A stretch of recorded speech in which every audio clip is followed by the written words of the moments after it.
Hi everyone, welcome to sewing scholars. ഇന്ന് കേട്ടഡ് category for sewing, UP high school sewing teacher, tailoring instructor എന്നീ എക്സാമുകളുടെ സിലബസിൽ വരുന്ന സീംസ് എന്ന ഭാഗം നോക്കാം.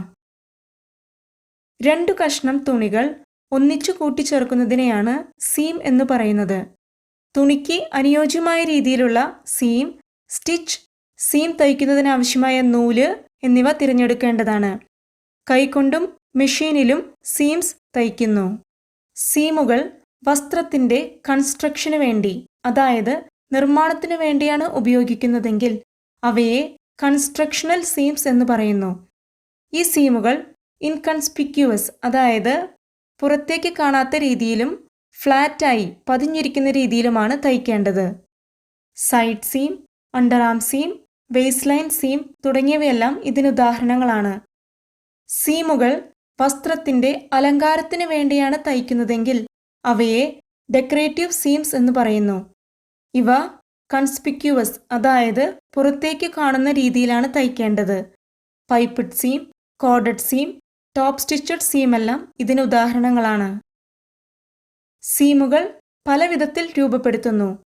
യോജിപ്പിക്കുന്ന ഭാഗങ്ങളുടെ വശങ്ങൾ, അതായത് തുണിയുടെ റൈറ്റ് സൈഡ് അല്ലെങ്കിൽ റോങ് സൈഡ്, അതുപോലെ തന്നെ വസ്ത്രത്തിൽ സീമിൻ്റെ സ്ഥാനം എന്നിവയെ ആസ്പദമാക്കി സീമുകളെ തരംതിരിച്ചിരിക്കുന്നു. ഇതിനെ സീം ടൈപ്പ് എന്ന് പറയുന്നു. French seam, plain seam, flat fell seam തുടങ്ങി സീമുകളെല്ലാം തന്നെ ഓരോ സീം ടൈപ്പുകളാണ്. ഇനി സീംസുമായി ബന്ധപ്പെട്ട കുറച്ച് പദങ്ങൾ നോക്കാം. സീം അലവൻസ്, തുണിയുടെ അരികിൽ, അതായത് തുണിയുടെ വക്കിൽ നിന്ന് ഏറ്റവും അകന്ന തയ്യൽ വരെയുള്ള അകലത്തെ സീം അലവൻസ് എന്നാണ് പറയുന്നത്. സീമിന് ആവശ്യമായ വീതി, സീം ഫിനിഷ് എന്നിവ അനുസരിച്ചാണ് സീം അലവൻസ് നിശ്ചയിക്കുന്നത്. നേർമയുള്ള കനം കുറഞ്ഞ തുണികളിൽ 1/4 ഇഞ്ചും തടിപ്പുള്ള തുണികളിൽ 1/2 ഇഞ്ചുമാണ് സീം അലവൻസായി എടുക്കുന്നത്. സീം ലൈൻ എന്നാൽ സീം പിടിപ്പിക്കുമ്പോൾ തയ്യൽ വരേണ്ടതിനായി നിർണയിച്ചിരിക്കുന്ന ലൈനാണ്. ഈ ലൈനിൽ കൂടിയാണ് സ്റ്റിച്ച് ചെയ്യുന്നത്. ഇവിടെ ഈ ചിത്രത്തിൽ ഇത് സീം ലൈനായും സീം ലൈനിനും തുണിയുടെ വക്കിനും ഇടയിലുള്ള ദൂരത്തെ സീം അലവൻസായും കൊടുത്തിരിക്കുന്നു. ഒരു സീമിന് ലെങ്ത്, വിഡ്ത്ത്, ഡെപ്ത് എന്നിങ്ങനെ 3 ഭാഗങ്ങളുണ്ട്. സീം ലെങ്ത് എന്നാൽ സീം ചെയ്യുമ്പോൾ തുടർച്ചയായി തയ്ക്കുന്ന ദൂരത്തെയാണ് പറയുന്നത്. അതായത് സീം ലൈനിൽ കൂടി സ്റ്റിച്ച് ചെയ്യുന്ന സ്റ്റിച്ചിൻ്റെ നീളത്തെയാണ് പറയുന്നത്. സീം വിഡ്ത്ത് എന്നത് സീം അലവൻസിൻ്റെ വീതിയെ പറയുന്നു. സീം ഡെപ്ത് എന്നാൽ സീമിൻ്റെ കനത്തെയാണ് പറയുന്നത്. ഓരോ സീമിനും തുണിയുടെ കനമനുസരിച്ചും സീമിൽ വരുന്ന മടക്കുകൾക്കനുസരിച്ചും കനത്തിൽ വ്യത്യാസം വരുന്നു. ഫ്ലാറ്റ് ഫെൽ സീമിന് പ്ലെയിൻ സീമിനേക്കാൾ കനം കൂടുതലായിരിക്കും. ഇവിടെ ചിത്രത്തിൽ seam length, seam width, seam depth എന്നിവ കൊടുത്തിരിക്കുന്നു. സീം ഫിനിഷസ് എന്നത് സീമിൻ്റെ വക്കിലെ നൂല് ഇളകിപ്പോകാതെയും വൃത്തിയായിരിക്കുന്നതിനും വേണ്ടി ചെയ്യുന്ന പൂർത്തീകരണമാണ്. സീം വക്കുകളിൽ ഓവർകാസ്റ്റ്, പിങ്കിങ്, ഹെറിംഗ് ബോൺ ഇവ ചെയ്ത് സീം ഫിനിഷ് ചെയ്യാവുന്നതാണ്.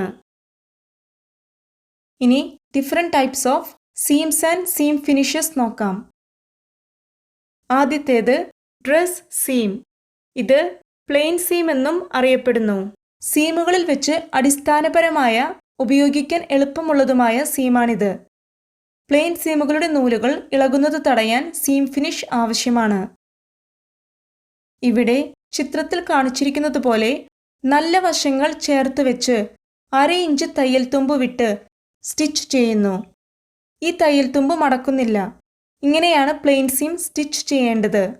ഈ തയ്യൽ കൈകൊണ്ടും മെഷീനിലും തയ്ക്കാം. ഉടുപ്പുകൾ, തടിച്ച തുണി കൊണ്ടുള്ള ഗൃഹോപകരണങ്ങൾ എന്നിവയ്ക്കാണ് ഈ സീം സാധാരണയായി ഉപയോഗിക്കുന്നത്. ഫ്രഞ്ച് സീം, കനം കുറഞ്ഞ തുണികളിൽ ഉപയോഗിക്കുന്ന സീമാണിത്. ഈ സീമിൽ 2 സ്റ്റിച്ചുകൾ വരുന്നു. നല്ല ഭാഗത്ത് സ്റ്റിച്ചുകൾ കാണുന്നില്ല. ഇവിടെ ചിത്രത്തിൽ കാണിച്ചിരിക്കുന്നത് പോലെ ചീത്ത വശങ്ങൾ ഒരുമിച്ച് വെച്ച് നല്ല ഭാഗത്ത് സ്റ്റിച്ച് ചെയ്യുന്നു. തയ്യലിനോട് ചേർന്ന് വീതി കുറച്ച് തുണി മുറിക്കുന്നു. തുണി നിവർത്തി തിരിച്ച് നല്ല ഭാഗം ഉള്ളിലാക്കി 1/4 ഇഞ്ച് വിട്ട് സ്റ്റിച്ച് ചെയ്യുന്നു. ഈ സീമിൽ ആദ്യം നല്ല വശത്തൊരു തയ്യലും പിന്നീട് ചീത്ത വശത്തൊരു തയ്യലും വരുന്നു. Mock French seam. മോക്ക് എന്നാൽ വ്യാജമായത് എന്നതാണ്. ഈ സീം കാഴ്ചയിൽ ഫ്രഞ്ച് സീം പോലെ തന്നെയാണെങ്കിലും സ്റ്റിച്ചിങ്ങിൽ ചെറിയൊരു വ്യത്യാസമുണ്ട്. അതിനാലാണ് ഇതിനെ മോക്ക് ഫ്രഞ്ച് സീം എന്ന് പറയുന്നത്. ഫ്രഞ്ച് സീമിൽ ആദ്യം നല്ല വശത്തും പിന്നീട് ചീത്ത വശത്തുമാണ് സ്റ്റിച്ച് ചെയ്യുന്നത്. എന്നാൽ മോക്ക് ഫ്രഞ്ച് സീമിൽ 2 സ്റ്റിച്ചുകളും തുണിയുടെ ചീത്തവശത്താണ് ചെയ്യുന്നത്. ഇവിടെ ഈ ചിത്രത്തിൽ കൊടുത്തിരിക്കുന്നത് പോലെ തുണിയുടെ നല്ല വശങ്ങൾ ചേർത്ത് വെച്ച് ചീത്ത വശത്ത് 1/2 ഇഞ്ച് വിട്ട് സ്റ്റിച്ച് ചെയ്യുന്നു. സീമിൻ്റെ 2 അറ്റങ്ങളും മുഖാമുഖം മടക്കി അറ്റത്തുകൂടി വീണ്ടും സ്റ്റിച്ച് ചെയ്യുന്നു. ഇങ്ങനെയാണ് മോക്ക് ഫ്രഞ്ച് സീം സ്റ്റിച്ച് ചെയ്യേണ്ടത്. Flat fell or run and fell seam. കട്ടി കൂടിയ കോട്ടൺ തുണികൾക്ക് അനുയോജ്യമായിട്ടുള്ള സീമാണിത്. പാൻറ്, ട്രൗസർ എന്നിവയുടെ സൈഡ് സീം, ഇൻസീം എന്നിവ തയ്ക്കുന്നതിന് ഉപയോഗിക്കുന്നു. ജുബ്ബയിലും ഈ സീം ഉപയോഗിക്കാറുണ്ട്. ഇവിടെ ചിത്രത്തിൽ കാണിച്ചിരിക്കുന്നത് പോലെ നല്ല വശങ്ങൾ ഉള്ളിലാക്കി അടിഭാഗത്തെ കഷ്ണം 1/4 ഇഞ്ച് ഉയർത്തി താഴ്ന്നിരിക്കുന്ന കഷ്ണത്തിന് 1/4 ഇഞ്ച് താഴെയായി സ്റ്റിച്ച് ചെയ്യുക. തുണി നിവർത്തി ഉയർത്തി വെച്ച ഭാഗം മടക്കി വീണ്ടും സ്റ്റിച്ച് ചെയ്യുക. ഇങ്ങനെയാണ് ഫ്ലാറ്റ് ഫെൽ സീം സ്റ്റിച്ച് ചെയ്യേണ്ടത്. Flannel seam. കമ്പിളി വസ്ത്രങ്ങളിലും കൂടുതൽ തടിപ്പുള്ള തുണികളിൽ 2 മടക്ക് മടക്കാൻ സാധിക്കാതെ വരുമ്പോഴും ഈ സീം ഉപയോഗിക്കുന്നു. നല്ല വശം ഉള്ളിലാക്കി ഒരേ രീതിയിൽ തയ്യൽ തുമ്പ് വരത്തക്കവണ്ണം തയ്ക്കുക. എന്നിട്ട് സീം പ്രസ് ഓപ്പൺ ചെയ്യുക. അതിനുശേഷം ഓരോ വക്കും ഹെറിംഗ് ബോൺ സ്റ്റിച്ച് ഉപയോഗിച്ച് ഫിനിഷ് ചെയ്യുക. Turned and stitch seam. Plain seam തയ്ച്ചതിനു ശേഷം 2 വക്കുകളും മടക്കി വക്കുകൾക്കു മുകളിൽ നല്ല വശത്ത് തുണിയുടെ ജോയിന്റിനടുത്തുകൂടെ തയ്ക്കുന്നു. ജീൻസിന്റെ ജോയിന്റിൽ ഈ സീം ഉപയോഗിക്കാറുണ്ട്. പിങ്കഡ് സീം. വസ്ത്രങ്ങളുടെ അരികുകൾ ഭംഗിയാക്കുന്നതിനും നൂല് ഇളകിപ്പോകാതിരിക്കുന്നതിനും വേണ്ടി ഈ സീം ഉപയോഗിക്കുന്നു. പ്ലെയിൻ സീം തയ്ച്ചതിനു ശേഷം പിങ്കിങ് കത്രിക ഉപയോഗിച്ച് തയ്യൽ തുമ്പിന്റെ വക്കുകൾ മുറിക്കുന്നു. ഇതിനെ പിങ്കഡ് സീം എന്ന് പറയുന്നു. Press open seam. നല്ല ഭാഗങ്ങൾ ഉള്ളിലാക്കി തയ്യൽ തുമ്പ് ഒരേ അളവിൽ വരത്തക്കവണ്ണം പിടിച്ച് 3/4 സെന്റിമീറ്റർ മുതൽ 1/4 സെന്റിമീറ്റർ വരെ സീം അലവൻസ് എടുത്ത് മെഷീനിൽ തയ്ക്കുന്നു. അതിനുശേഷം സീം അലവൻസ് ഇരുവശത്തേക്കും തിരിച്ചു പിടിച്ച് അയൺ ചെയ്യുന്നു.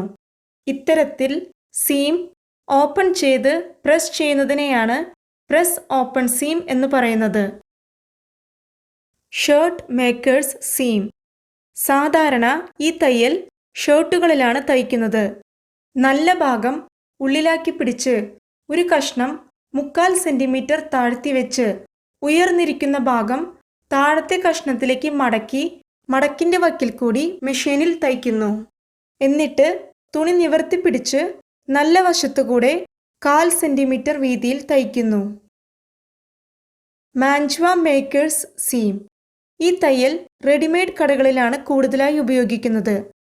ഇവിടെ ഈ ചിത്രത്തിൽ കാണിച്ചിരിക്കുന്നത് പോലെ 2 കഷ്ണങ്ങൾ തമ്മിൽ യോജിപ്പിക്കുമ്പോൾ നല്ല ഭാഗങ്ങൾ ഉള്ളിലാക്കി താഴത്തെ കഷ്ണം 1/4 സെന്റിമീറ്റർ ഉയർന്നു വരത്തക്ക രീതിയിൽ മുകളിലെ കഷ്ണം വയ്ക്കുക. അതിനുശേഷം ഈ ഉയർന്നിരിക്കുന്ന ഭാഗം മുകളിലിരിക്കുന്ന കഷ്ണത്തിലേക്ക് 2 പ്രാവശ്യം മടക്കി സ്റ്റിച്ച് ചെയ്യുന്നു. ഈ സീം ബുഷ് ഷർട്ടിന്റെ ഷോൾഡറിലും സൈഡിലും ഉപയോഗിക്കുന്നു. Overlapped seam. ഈ തയ്യൽ ബക്രം അഥവാ ക്യാൻവാസ് തയ്ക്കാൻ മാത്രം ഉപയോഗിക്കുന്നു. ചിത്രത്തിൽ കാണിച്ചിരിക്കുന്നത് പോലെ ബക്രത്തിന്റെ 2 കഷ്ണങ്ങളിൽ ഒരു കഷ്ണം മറ്റേ കഷ്ണത്തിന്റെ മുകളിൽ വരത്തക്കവണ്ണം പിടിച്ച് മധ്യത്തിൽ മെഷീനിൽ തയ്ക്കുന്നു. ഇങ്ങനെ തയ്ക്കുമ്പോൾ അധികം മടക്കുകൾ ഇല്ലാത്തതിനാൽ ജോയിന്റ് വരുന്ന ഭാഗം കനം കുറഞ്ഞു കിട്ടുന്നു. Slot seam. സ്ത്രീകളുടെ കമ്പിളിക്കോട്ടുകളിൽ ഉപയോഗിക്കുന്ന സീമാണിത്. ഇവിടെ ചിത്രത്തിൽ കാണിച്ചിരിക്കുന്നത് പോലെ 2 തുണി കഷ്ണങ്ങൾ ഒരുമിച്ച് ചേർത്ത് വെച്ച് 1.25 സെന്റിമീറ്റർ വിട്ട് നൂലോടിക്കുക. അതിനുശേഷം 2.5 സെന്റിമീറ്റർ അകലത്തിൽ പാവ് നീളത്തിൽ ഒരു കഷ്ണം തുണി മുറിച്ചെടുത്ത് കമ്പിളി തുണിയുടെ അടിവശത്ത് വെച്ച് 3/4 സെന്റിമീറ്റർ ദൂരത്തിൽ തയ്ക്കുക. ഇരുഭാഗത്തും ഇപ്രകാരം തയ്ക്കുന്നു. ആദ്യം തയ്ച്ച നൂൽ മുറിച്ചു കളയുക. അപ്പോൾ ഒരു സ്ലോട്ട് വിടവുണ്ടാകുന്നു. ഇതിനെ സ്ലോട്ട് സീം എന്ന് പറയുന്നു. Binding seam coat, bush shirt തുടങ്ങിയ വസ്ത്രങ്ങളുടെ ഷോൾഡറിൽ തയ്ക്കാൻ ഇത് ഉപയോഗിക്കുന്നു. ചിത്രത്തിൽ കാണിച്ചിരിക്കുന്നത് പോലെ 2.5 സെന്റിമീറ്റർ വീതിയിൽ ഒരു കഷ്ണം തുണി മുറിച്ചെടുത്ത് ഷോൾഡറിന്റെ തയ്യൽ തുമ്പിൽ ആദ്യമായി തയ്ക്കണം. എന്നിട്ട് ഈ തയ്യൽ തുമ്പ് കഷ്ണത്തിനകത്ത് വരത്തക്കവണ്ണം പിടിച്ച് 2.5 സെന്റിമീറ്റർ വീതിയിലുള്ള കഷ്ണം മടക്കി തയ്ക്കുന്നു. ഇങ്ങനെ സ്റ്റിച്ച് ചെയ്തെടുക്കുന്നതാണ് binding seam. Over casting seam raw edges finish ചെയ്യുന്നതിന്, അതായത് വസ്ത്രങ്ങളുടെ ഓരങ്ങളിലെ നൂൽ ഇളകിപ്പോകാതിരിക്കാൻ തയ്ക്കുന്ന തയ്യലാണിത്. പ്ലെയിൻ സീമിന്റെ വക്കുകളിലെ നൂൽ ഇളകിപ്പോകാതിരിക്കാൻ 2 വക്കുകൾ ഒന്നിച്ചോ അല്ലെങ്കിൽ 2 വക്കുകൾ പ്രത്യേകമോ ഓവർകാസ്റ്റ് ചെയ്യുന്നു. വീഡിയോ ഇഷ്ടപ്പെട്ടാൽ ലൈക്ക് ചെയ്യുമല്ലോ. കൂടുതൽ ക്ലാസ്സുകൾക്കായി ഈ ചാനൽ സബ്സ്ക്രൈബ് ചെയ്യുക. നിങ്ങളുടെ വിലയേറിയ അഭിപ്രായങ്ങൾ കമൻറ്റിൽ രേഖപ്പെടുത്തുമല്ലോ. Thank you.